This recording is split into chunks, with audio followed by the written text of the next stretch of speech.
Hey guys, me again. And today we'll talk about timers. That little thing that sometimes you forget once you take off, and all of a sudden, after like 5, 6 minutes, you're like, oh my God, I forgot to take the timer. And you don't know how much time you flew. So it's either you use a switch or something much more convenient, in my opinion, of course. It's the throttle. And we use the analog position or a stick position switch or any other name in different brands. The reason I'm using this method is no matter what, when I advance the throttle, the switch will begin to count down, and then there is no way I will forget to use the switch or set the timer on. Very important when you're flying a jet, of course, a 3D plane, and of course, an electric plane. So once you advance the throttle, you hit the beep, and then you'll start seeing here the timer is on. So how do I set it? Let's reset the timer. Again, I'm using the pencil. So how do you do that? We go to the menu,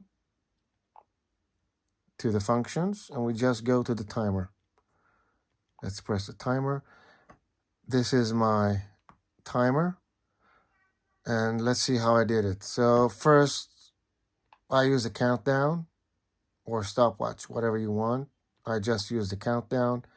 Set up time, let's say 10 minutes.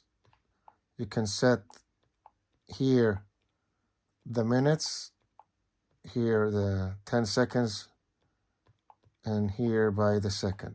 So it's up to you. I like to make it round. Vibration, it's on and or off. Okay. And of course the switch. This is where the magic happens. So you just hit the switch. Now you see you have an analog position. Then you have logic and type. Now analog position is something that we need to set. So let's go back and go to the analog position. Okay. Analog position you can find in the system. See, analog position. You just press it and you need to activate another one. As you can see, we have 0, 0, 0, 1, okay? Analog position, APS 0, 1, APS 0, 0, and so on. You can have as much as 9. So it's very simple to set the analog position. You just activate it, and then you give it a name, which channel you want, or device. Device, it will give you the switch. Okay, we don't want a device, we want a channel. And a channel will give you which channel you want to use as an analog position. So we need the throttle.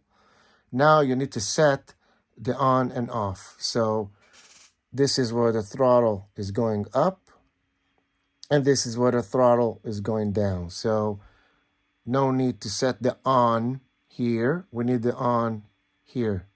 Okay, so we press this, and as you can see, we go by the dial. It's 20, 30, 40, 50, and so on. Okay, until the switch is on. So full throttle will give me right about here. Okay, so 50 is more than enough. The on will be here, and this is off. Everything other than this will be off. Okay, let's go back to the stopwatch. Just press here, go to functions, go to timer. Now we have a switch analog position. When you press the analog position, it will take you to the analog position you set. It's either APS 000 or APS 001, and so on, as many as you want. So let's take the APS. Okay, so we need to choose which one we want. Okay, so APS 1 is on. Okay, now we need to set the logic and the normal. Let's go to the logic. The logic will say that we need several positions for the switch. So only when the switch is on, so the throttle will advance to the full throttle, only then the timer will set. So we need end. Okay, once you press the end, the type, we need a trigger. Okay, and now we have several end. We have the on trigger is N, and the off trigger, we need to set it on end as well. Okay, so we have type, trigger. Once you press the trigger, both on trigger and off trigger will be on, and you need to set them on end. Okay, now we have analog position, on and off and trigger. Let's go back. Okay,